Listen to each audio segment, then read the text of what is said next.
Ia rău, dracu, ce-a pățit până nu s-a găsit. Bă, așa! Care-i ce, mă?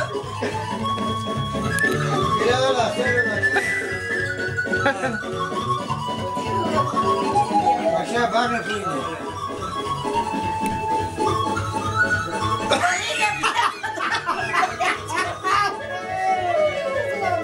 Ia uite, mă, mai că se vește de ce, mă. Dai florile, bagă-i tata.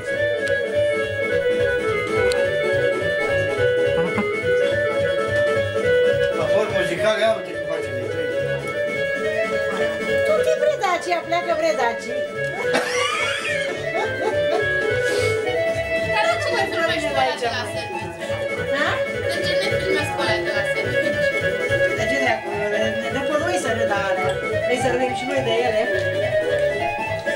De ce nu faci cu ăla tu? Pleacă! Cu ai luat-o la bici. Pelică! Pelmă! Era la o dată în viață sau nu? Ăla, zi! Eu sunt îmbrăcat și frumos. Condurețean! Nu le-am făcut atâtea ca eu. Uite, Condurețeanu, Florin Condurețeanu jucam cu locuri, ha? Ce cauți? Ce cauți? Eu nu știu ce cauți. Zi! Florin Condurețeanu jucam cu locuri, dacă nu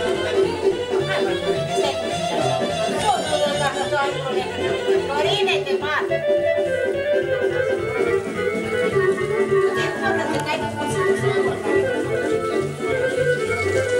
Florine, pleacă, mă, dar!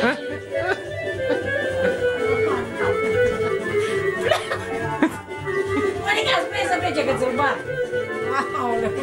Pleacă, mă, dar! Lasă că le șterg eu, lasă, nu mai spun. Bine, așa știu.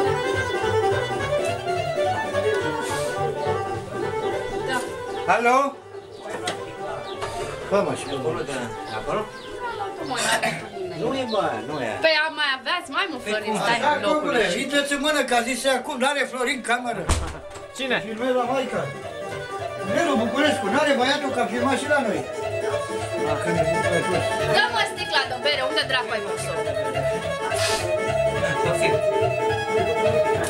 ce nu ți-ai făcut... Uite mă că stau cu ea acum.